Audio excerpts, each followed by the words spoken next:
Hello Rohan केम छो बधा I hope बधा मजामां जशो एंड काले एक विडियो में पोलीस भर्ती ने लईने अपलोड कर्यो हतो कि पोलीस भर्ती तो आवी गई हवे शुं रनिंग थई जशे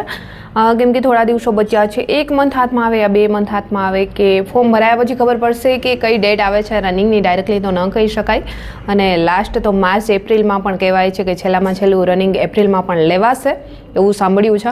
बट गमे त्यारे रनिंग लेवाय हजी तमे स्टार्ट नहीं कर्युं ने स्टार्ट करवा मांगो छो घणा लोकोनी कमेंट्स हती कि हाँ विडियो बनावुं छुं कि रनिंग कई रीते स्टार्ट करूँ तो जे लोको जाते रनिंग करवा मांगे छे कोई कोच नहीं गामडेथी करी रह्या छे अने जाते करी रह्या छे एमना माटे मैं थोड़ी टिप्स आपी दऊं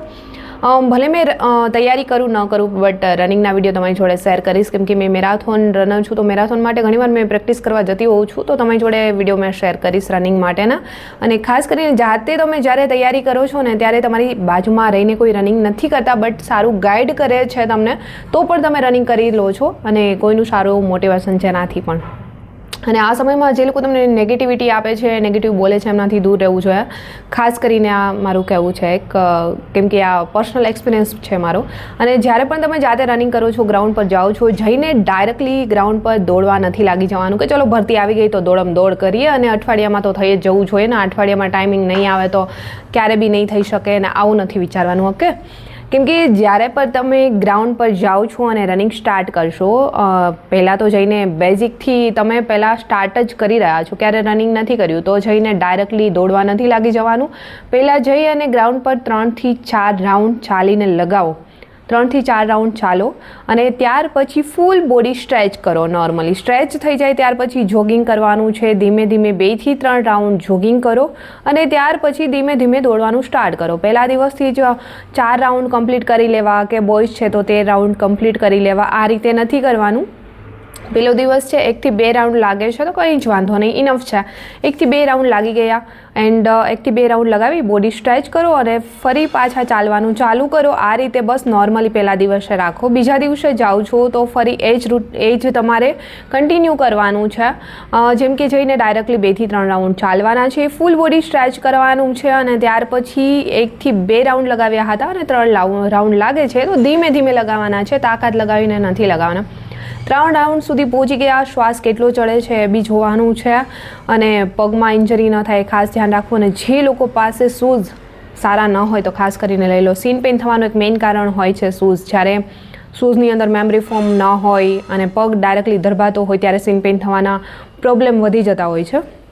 અને ઘણા લોકો કમેન્ટ્સ કરે છે કે તમે જે શૂઝ યુઝ કરો છો ક્યાં છે ન્યૂ બેલેન્સ અને ઘણાની ડાયરેક્ટલી કમેન્ટ્સ હતી કે ન્યૂ બેલેન્સના શૂઝ તમે ક્યાંથી લીધા હતા મેં રાજકોટથી લીધા છે એરપોર્ટ ફાટકની પાસે આદિત્ય કરીને શોપ છે ત્યાં તમને મળી જશે તો ત્યાંથી તમે લઈ શકો છો અને હા મોંઘા ડાર્ટ શૂઝ તમે ન પહેરો ચાલશે પરંતુ પગમાં ઇન્જરી ન થાય ને એવા શૂઝ તો હોવા જ જોઈએ કે દોડવા ટાઈમે તમને કોઈ પ્રોબ્લેમ ન થાય પગ ધરબાય તો પણ સીન પેઇન ન થાય ક્યાંય બી વાગી ન જાય આ વસ્તુનું ખાસ ધ્યાન રાખવાનું છે અને ગામડાની અંદર દોડી રહ્યા છો કોઈ બી આજુબાજુમાં ગ્રાઉન્ડ નથી રસ્તાની સાઈડમાં દોડી રહ્યા છો તો ખાસ ધ્યાન રાખો કે ખાડા ખબડાવાળી જગ્યા પર ન દોડવું જોઈએ અને દોડતી વખતે જ્યારે પણ તમે સ્ટાર્ટ કરો છો ત્યારે એકદમથી ભાગવાનું નથી ભલે પણ ભરતી નજીક આવી ગઈ છે પરંતુ એટલી જલ્દી બી રનિંગ નહીં લેવાઈ જાય તમને સમય મળવાનો જ છે તો ધીમે ધીમે સ્ટાર્ટ કરો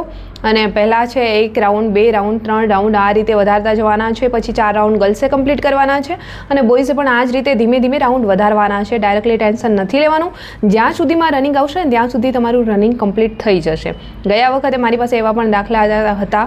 કે 6 મહિના એક ગર્લ્સે એક કોચ પાસે રનિંગ કર્યું અને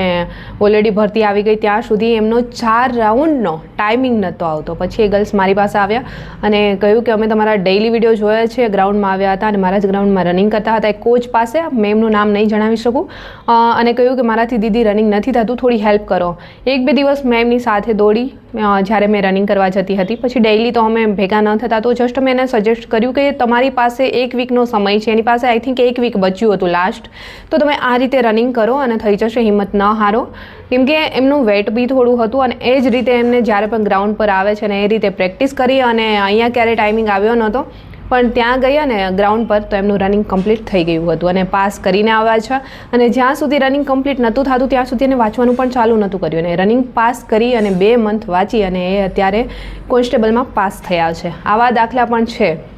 તો જે લોકોથી ગયા વખતમાં ભરતીમાં છે રનિંગ નથી થયું તો ટેન્શન ન લો કે ત્યારે હું ફેલ થઈ હતી કે ફેલ થયો હતો તો આ વખતે થશે કે નહીં થશે, થઈ જશે. જસ્ટ હિંમત રાખો અને આ રીતે ધીમે ધીમે સ્ટાર્ટ કરો. આજે તો તમને મેં છે આ રીતે બેઝિકથી વિડીયોની અંદર જસ્ટ માહિતી આપી છે, બટ ગ્રાઉન્ડ પર જઈ અને પ્રેક્ટિકલી મેં એક વિડીયો શૂટ કરીને તમારી જોડે શેર કરીશ કે કઈ રીતે તમે રનિંગ સ્ટાર્ટ કરો છો અને જોવા માગો છો તો મારી યુટ્યુબ ચેનલ પર ઓલ્ડ વિડીયો ગઈ ભરતીનો પણ પડેલો છે કે રનિંગ કઈ રીતે સ્ટાર્ટ કરવું. ધીમે ધીમે બેઝિકથી વોક કરો, ફૂલ બોડી સ્ટ્રેચ કરો, જોગિંગ કરો અને ત્યાર પછી રનિંગ સ્ટાર્ટ કરો. અને અમુક એક્સરસાઇઝ હોય છે એ કરવી જરૂરી છે. અને ખાસ કરીને જો તમને સ્કીપિંગ આવડે છે, મતલબ દોરડા કૂદતા આવડે છે તો એ કૂદવા જોઈએ, એમનાથી બહુ વધારે ફેર પડશે. બ્રિધિંગમાં, શ્વાસ લેવામાં જે વધારે તકલીફ થતી હોય છે એ તમને રિકવર થશે, તો આ બી કરવું જોઈએ. આ રીતે તમે ધીમે ધીમે નોર્મલી સ્ટાર્ટ કરી દો. અને છતાં પણ કંઈ બી પ્રોબ્લેમ આવે છે, નથી સમજાતો રનિંગ કઈ રીતે કરવું, તો ફરી કમેન્ટ્સ કરો. મેં તમારી જોડે વિડીયો તો ઓલરેડી શેર કરતી જ રહીશ અને માહિતીમાં આપતી જ રહીશ. અને છતાં પણ ગર્લ્સ છે આ બોಯ್સ ન સમજાય તો કમેન્ટ સેક્શનમાં કમેન્ટ્સ કરો, જેથી કરીને નેક્સ્ટ વિડીયો મેં એમના પર લાવીશ. અને આઈ હોપ કે આજે એટલું તો તમને સમજાય જ ગયો હશે કે નોર્મલી રનિંગ ક્યાંથી સ્ટાર્ટ કરવું અને ગ્રાઉન્ડ પર જઈ અને કઈ રીતે દોડવું. ડાયરેક્ટલી ભાગવા નથી માંડવાનું. અને જ્યારે બી રનિંગની ડેટ આવશે આરામથી થઈ જશે, ટેન્શન ન લો. સો આઈ હોપ કે આજનો વિડીયો તમને હેલ્પફુલ બન્યો હશે. જલ્દી મળીશું નેક્સ્ટ વિડીયો સાથે. અને વિડીયો હેલ્પફુલ થયો છે તો ઓબ્વિયસલી એક સારી એવી તમારી કમેન્ટ્સ અને લાઇક જરૂરથી કરજો. અને ચાલો જલ્દી મળીશું ન્યૂ વિડીયો સાથે, નેક્સ્ટ વિડીયો સાથે. ત્યાં સુધી બધાને બાય એન્ડ ટેક કેર.